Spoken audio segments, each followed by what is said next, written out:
れこれ30年以上の歴史を持つ、ソニックシリーズ。これまで何十本ものゲームが発売され、世の人々を楽しませてきました。ですが、そんな数多くのソニックゲームの中で、どれが一番人気なのでしょうか。それを確かめるべく、今回は海外のレビュー収集サイト、メタクリキックのスコアを調査して、ソニックゲーム人気ランキングを作ってきました。このメタクリキックでは、世界中のいろんな媒体が公表しているレビューをまとめて、100点満点でスコアをつけてくれてるぜ。このスコアはメタスコアと呼ばれており、そのゲームが面白いかどうかの大きな判断基準になっていますね。というわけで今回は、このメタスコアが高かった上位20作品を、ランキング形式でご紹介していこうと思います。なお、マリオ&ソニックのようなソニック以外のゲームキャラが出てくるゲームは、今回は除いています。また複数のゲーム機で発売されたゲームについては、レビュー数が多い方を採用。メタスコアが同点だった場合は、個人が自由に点数をつけられるユーザースコアが高い方を上位としています。どの作品がランクインしてくるのか、ぜひ最後まで楽しんでくれよな。それでは、早速スタートです。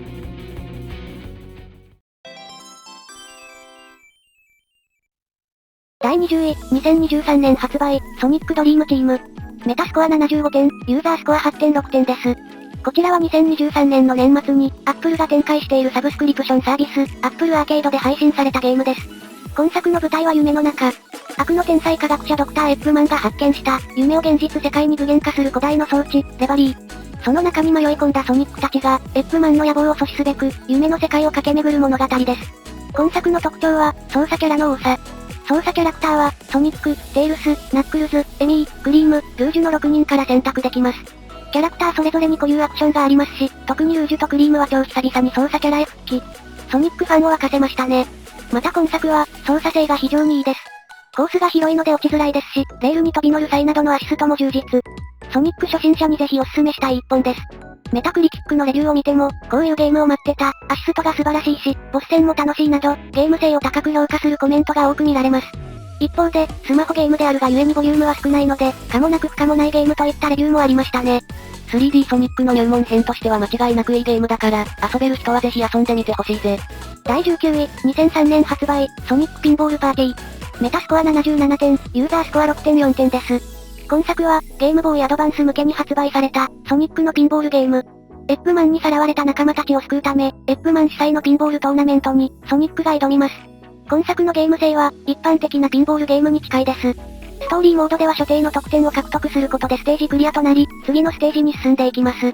ソニックの初代ピンボールゲーム、ソニックスピンボールがかなり特殊なゲーム性だったことを考えると、だいぶオーソドックスなピンボールゲームだぜ。ただし、普通のやり方で点数を重ねるのはかなり厳しいため、ピンボール台のギミックをうまく作動させて高得点を狙っていくのが攻略の基本です。ギミックの作動にはかなり絶妙なコントロールが必要になってくるので、ピンボールゲームに慣れていない人は苦戦する可能性が高いですね。メタクリキックのレビューを見てみると、速いテンポ、やりがいのあるストーリーモード、豊富なミニゲームなどが素晴らしい、ピンボール台のデザインが好きといったポジティブな意見がある一方で、ボリュームが少ないという意見もありますね。令和だったらスマホゲーになってたかもな。第18位、2012年配信、ソニックジャンプ。メタスコア77点、ユーザースコア 7.6 点です。19位のソニックピンボールパーティーと同点ですが、ユーザースコアが高かったので、こちらを18位としています。もともとは2005年に配信されたゲームでしたが、今回ランクインしたのは2012年に iOS、Android 向けに配信された、リメイク版の方です。今作は、ソニックがジャンプでひたすら上に登っていくという、シリーズ中でもかなり異色なゲームです。操作は端末を傾けて画面をタップするだけなので、誰でも直感的に遊ぶことができます。ゲームモードは大きく2つ。エップマンの悪事を阻止するためにソニックが冒険するストーリーモードと、ゴールがないコースに挑みひたすら高得点を狙うアーケードモードがあるぜ。ほぼジャンプのみで攻略する特殊なゲーム性ですが、メタクリキックのレビューは意外と好評。ジャンプのみだけど爽快感がある、ソニックに新たな風を吹き込んだ作品といったコメントがありました。2018年に配信終了しちゃったから、今はもう遊べないのが残念。第17位、2013年発売、Xbox 版ソニックザヘッジホップ。メタスコア77点、ユーザースコア8点です。今作は、初代ソニックザヘッジホップが Xbox に移植されたゲームです。初代ソニックザヘッジホップは1991年に発売され、世界中で大ヒット。青いハリネズミが高速で駆け回るゲーム性は多くのゲーマーに評価され、今日まで続くソニックシリーズの礎を築きました。そんなソニックザヘッジホップが Xbox に移植されたのが、今回ランクインしたゲームです。メタクリキックのレビューを見てみると、今も変わらぬ素晴らしいスピード感、わずか5ドルで買えるなんて素晴らしいというように、ゲーム性や価格の安さを称賛するコメントが目立ちました。一方で、追加要素がほとんどなかったのが残念という意見も見られましたね。第16位、2011年発売、ソニックジェネレーションズ白の時空。メタスコア77点、ユーザースコア8.5点です。今作は PS3 と Xbox 360向けに白の時空、3DS 向けに青の冒険というタイトルで発売されています。内容も若干違うんですが、今回ランクインしたのは白の時空の方ですね。ちなみに、PS3 版と Xbox 360版は同点だったぜ。今作はソニック20周年記念作であり、2D と 3D のソニックがまさかの共演を果たして話題になった作品です。また作中に登場するステージはすべて、過去作に登場したステージのリメイクになっており、そのどれもが非常にハイクオリティ。コレクション要素も充実しており、20周年記念作という名にふさわしい内容になっていましたね。ソニックファンにはたまらないゲームでした。そんなソニックジェネレーションズのレビューを見てみると、2D と 3D が両方遊べて楽しい、大量のアート、音楽といったコレクション要素が素晴らしい、ここ10年で最高のゲームといった意見が目立ちます。一方で、全ステージが過去作のリメイクであるため、新鮮味がないといった意見も見られました。第15位、2017年配信、ソニックランナーズアドベンチャー。メタスコア78点、ユーザースコア 6.6 点です。今作は、スマホ向けに開発されたソーシャルゲーム。2015年から2016年にかけて配信されていた、ソニックランナーズというゲームの続編です。ちなみにソニックランナーズは日本でも遊べたけど、今作は日本では遊べないぜ。今作の操作性はシンプルで、横スクロールのステージを駆け巡ってハイスコアを目指します。また今作は、操作キャラが非常に多いです。ソニック、テイルス、ナックルズ、エミーといったおなじみの面々はもちろん、シャドウ、ルージュ、オメガ。さらには、チームカオティクスの3人も操作キャラになっています。カオティクスの3人を単体で操作できるのはめちゃくちゃ貴重だぜ。さらに今作にはお供というシステムがあり、マスコットキャラクターを連れて走ることができます。お供にはチャオやウィスプ、UFO などのほか、ソニックワールドアドベンチャーに出てきたチップも登場。ソニック初心者から過去作経験者まで、誰でも楽しめるゲームになっているんじゃないかと思います。そんな今作のレビューを見てみると、わずか数ドルでこのクオリティは素晴らしい、いろんなキャラクターで遊べて楽しいという称賛の声がある一方で、一部のステージが難しすぎるといった、ゲームバランスについて指摘するコメントもありました。日本未対応なので気軽には遊べませんが、YouTube などにプレイ動画が上がっているので、興味のある人は見てみてください。第14位、2023年発売、ソニックオリジンズプラス。メタスコア78点、ユーザースコアは 7.3 点です。プレステやスイッチ、Xbox、PC など様々な機種に対応していますが、今回ランクインしたのは PS5 版になります。今作は、2022年発売のオムニバスゲーム、ソニックオリジンズがパワーアップした作品です。もともと含まれていた初代ソニック・ザ・ヘッジホッグ、ソニック CD、ソニック2、ソニック3&ナックルズに加え、ゲームギアタイトルが12本追加収録された大作になっています。これ1本買うだけで、ソニックのゲームが16本も遊べるぜ。ソニック初期の作品たちは、ほとんど網羅していると言えるでしょう。また、2D デザインのエミーが初めて操作キャラに加わった作品でもありますね。そんな今作のレビューには、ゲームギアとエミーの追加最高、ソニックファンには欠かせない一本といった意見がある一方で、ゲームギア作品には微妙なゲームもあるからそれほど魅力を感じないという意見もありました。確かにゲームギア作品はクセモノ揃いだから、必ずしも万人受けするとは言い難いな。ゲームギア作品の追加にどれくらい魅力を感じるかで、大きく評価が変わってきそうですね。第13位、2022年発売、ソニックオリジンズ。メタスコア78点、ユーザースコア 7.4 点です。14位のソニックオリジンズプラスの元になったゲームですね。こちらも様々な機種に対応していますが、今回ランクインしたのは PS5 版になります。今作は、ソニック初期の本編作品、初代ソニック・ザ・ヘッジホッグ、ソニック CD、ソニック2、ソニック3&ナックルズが収録された、オムニバスゲームです。これらのゲームはどれも、ソニックの人気を確固たるものにした名作たちです。この4本のゲームがあったからこそ、今のソニックシリーズがあると言っても過言ではないぜ。これまで何度か移植されたことはありましたが、この4本全てがまとめられたゲームは、ソニックオリジンズが初めてです。しかも今作には、この4つのゲームが時系列順に繋がった、ストーリーモードが用意されています。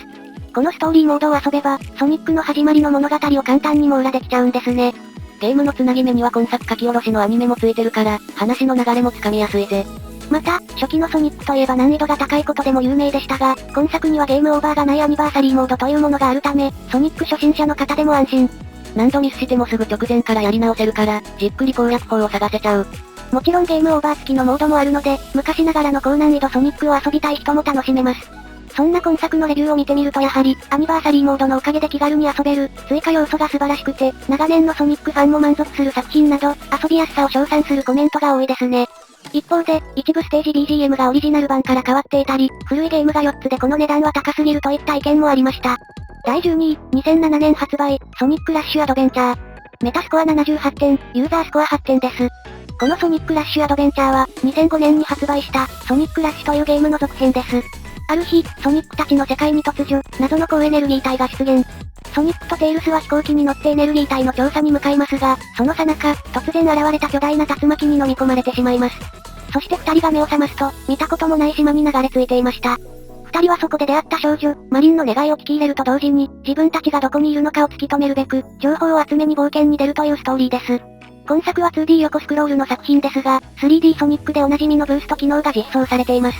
そのため、非常に爽快感があるプレイを楽しめるのが特徴です。また、今作にはソニックの他に、ブレイズ・ザ・キャットというもう一人の主人公が登場します。彼女は炎の使い手で、火を使った色々なアクションを使うことができるキャラクターです。ソニックとはまた違ったアクションを楽しむことができるぜ。さらに今作には、船で新しい島を見つけるミニゲームや、カオスエメラルド、ソルエメラルドをかけたミッションなど、やり込み要素も豊富。これ一本でかなりの時間遊ぶことができるゲームですね。そんな今作のレビューには、最高のソニックゲーム、やり込み要素が多いのも嬉しい、初心者から古参ファンまで皆が楽しめる作品といった意見が多数。ですが一方で、同じことの繰り返しで飽きてくるという意見もありましたね。今作は船をパワーアップさせないと先に進めない箇所があって、そのための強化パーツを集めないといけないぜ。強化パーツを手に入れるには、一度クリアしたステージを何回か周回する必要があります。この繰り返し作業がいまいちだったという人も多かったようですね。同率第12位、2010年発売、ソニックカラーズ。メタスコア78点、ユーザースコア8点です。今作は Wii と DS 向けに発売されましたが、今回ランクインしたのは Wii 版の方ですね。宇宙に突如現れた巨大な遊園地、エッグプラネットパーク。エッグマンがこれまでの悪事のお詫びに作ったという遊園地ですが、あのエッグマンが簡単に心を入れ替えるとは思えません。ソニックとテイルスは、エッグマンの本当の目的を探るべく、エッグプラネットパークに乗り込みます。今作は、2000年代のストーリー重視から大きく路線変更し、とにかくステージに全振りしたゲームです。全部で30個以上あるステージはどれも非常に個性的で、完成度もめちゃくちゃ高い。さらに今作から登場したカラーパワーというアクションを使えば、地面の中を潜れたり、壁を駆け上って新しいコースを見つけることもできます。カラーパワーを使って隠しルートを進むもよし、使わずに正規ルートを駆け抜けるもよし。一つのステージを何度でも楽しめるゲームだぜ。ステージの難易度も優しめなので、ソニック初心者であっても楽しめるゲームですね。そんな今作のレビューを見てみると、史上最高の 3D ソニック、90年代ソニックの正当進化、ソニックファン以外にもおすすめできる作品といった感じで、そのゲーム性を高く評価する意見が多かったですね。ちなみに今作は、2021年にリマスター版のソニックカラーズアルティメットが発売されていますが、こちらはメタスコア74点で、今回は惜しくも圏外でした。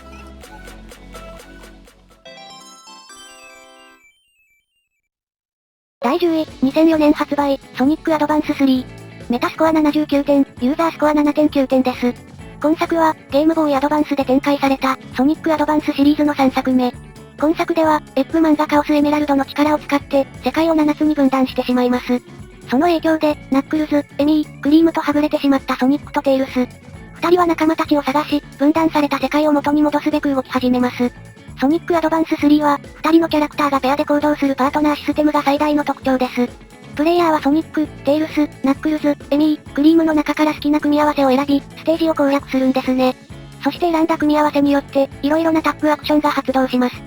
例えばソニックとテイルスがペアの時は、二人の連携で大ジャンプができたり、エミーと組んだ時は、ソニックもピコピコハンマーを使えるようになったりするんですね。タッグアクションはペアの数だけ用意されているから、全部で20個のアクションがあるぜ。ワールドマップに戻ればいつでもペアを変更できるので、いろんなペアを簡単に試せるのも嬉しいポイントですね。そんな今作のレビューを見てみると、タッグアクションが楽しい、ベースは従来の 2D ソニックだが、タッグアクションがいいアクセントになっているなど、やはりタッグアクションを評価するコメントが多く見られました。第9位、2009年発売、Xbox 版ソニックザヘッジホッグ3。1994年発売のソニックザヘッジホッグ3を、Xbox 360に移植したゲームですね。メタスコア79点、ユーザースコアは 8.8 点です。ソニック3は、普段は空に浮かんでいるエンジェルアイランドという島を舞台に、ソニックたちとエッグマンの戦いを描いたゲームになっています。そしてソニック3といえば、シリーズおなじみのキャラクター、ナックルズが初登場した作品でもありますね。ナックルズは最初エッグマンに騙されて、ソニックの敵として登場したぜ。また今作は分作になっており、このソニック3が前半。後半はソニック&ナックルズというゲームで描かれました。最近は2つを合わせた、ソニック3&ナックルズとして登場することが多いですね。そんなソニック3が Xbox 360に移植されたのが、今回ランクインした作品になります。レビューを見てみると、難易度、キャラクター、音楽すべてが最高、シリーズ最高のクラシックソニックなど、ソニック3のゲーム性を高く評価する意見があった一方で、単品で買うよりは、他の作品も一緒になってるオムニバスゲームを買った方がいいといった意見もありましたね。これは今作が分作だからかもしれないな。第8位、2005年発売、ソニックラッシュ。メタスコア82点、ユーザースコアは8.1点です。12位になっていた、ソニックラッシュアドベンチャーの前身となったゲームですね。ある日、ソニックがいつものようにエッグマンを倒していると、そこにはカオスエメラルドとは違う輝きを持った宝石が落ちていました。ソニックがそれを拾おうとすると、猫の少女が現れ、それを奪い去っていきます。この宝石は何なのか。そして宝石を奪っていった少女は何者か。ソニックは新たな冒険の匂いにワクワクしながら、少女の行方を追うことにしました。今作は、毎度おなじみソニックと、謎の宝石を奪っていった猫の少女こと、ブレイズ・ザ・キャットのダブル主人公になっています。同じ物語を、ソニック目線とブレイズ目線から描いているんですね。またゲーム性に関しては、DS の2画面を大胆に使ったステージ構成、ブースト機能の実装による超ハイスピードアクションなど、非常に爽快感あふれる体験をすることができます。今作のレビューを見てみても、他のどの作品よりも中毒性が高い、DS を最大限活かしたゲーム、こんなゲームを待ってたといったように、今作の爽快感の虜になった人が多いようですね。最新のゲーム機でも遊んでみたいけど、元が2画面用のゲームだから難しいかもしれないぜ。同率第8位、2011年発売、iOS 版ソニック・ザ・ヘッジホッグ CD。メタスコア82点、ユーザースコアは8.1点です。今作は、1993年発売のソニック・ザ・ヘッジホッグ CD を iOS 向けに移植したゲームです。ソニック CD は、シリーズ初の外伝作として制作されましたが、今は本編作品と同じような扱いを受けています。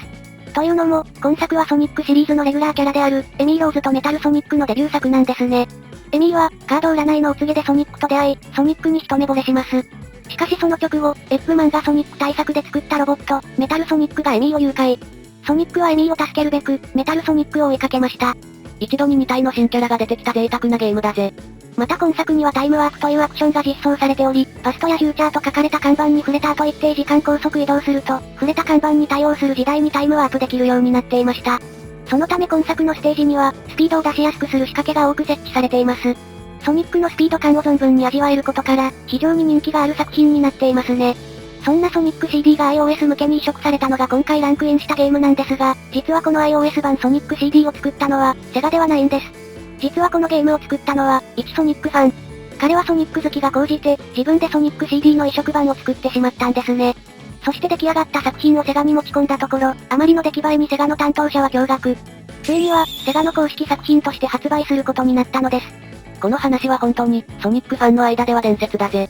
そんな今作のレビューを見てみると、ファンが待っていた完璧な移植版、ソニックファンなら絶対遊ぶべき、スマホゲームが好きな人にもおすすめといったコメントが多かったので、いかに完成度の高いゲームだったかがわかりますね。ただ移植するだけじゃなくて、ちゃんとスマホで遊びやすいように作ってるのが本当にすごい。作品に対する愛がなせる技だぜ。第6位、2023年配信、ザ・マーダー・オブ・ソニック・ザ・ヘッジホッグ。ソニック・ザ・ヘッジホッグ殺人事件です。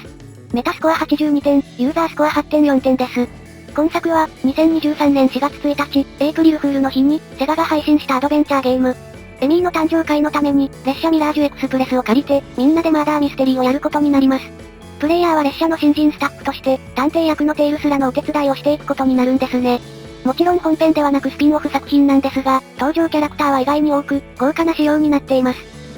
ソニックが死んでる。そんな今作のレビューでは、ストーリー、キャラクター、音楽の全てが魅力的、無料でこのゲームが遊べるのはすごい、シンプルで短いながらも、楽しいノベルゲームだったなど、シナリオ面を評価する声が多数寄せられていました。ただ残念なことに、今作は英語表記のみで、日本語には対応していません。めちゃくちゃ面白そうだからやってみたいんだけどな。今年のエイプリルフールで日本語版希望。第5位、2002年発売、ソニックアドバンス2。メタスコア83点、ユーザースコアは 7.8 点です。ソニックアドバンスシリーズの2作目ですね。今作では、世界征服の野望を叶えるため、エッグマンがソニックの仲間たちを誘拐してしまいます。そしてソニックが、エッグマンの野望を阻止し、仲間たちを救うために冒険に出るという物語です。今作には4人の操作キャラがいるけど、最初はソニックしか使えないぜ。エッグマンにさらわれた仲間を助けるごとに、使えるキャラが増えていくという仕様でした。また今作は、今ではソニックシリーズのレギュラーキャラになっている、クリーム・ザ・ラビットのデビュー作でもあります。クリームははじめエッグマンに捕まっており、それをソニックが助けました。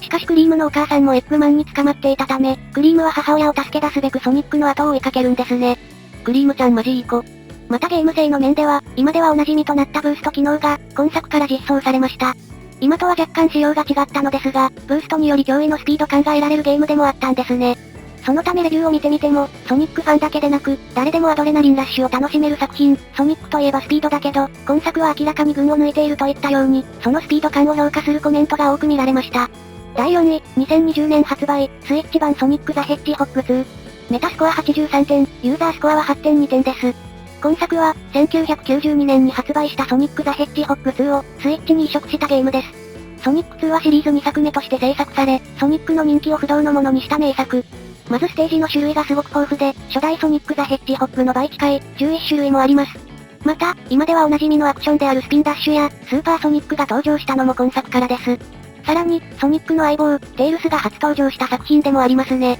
今の 2D ソニックのベースは、ほとんどこのソニック2から続いてるものになってるぜ。そんなソニック2がスイッチに移植されたのが、今回ランクインした作品になります。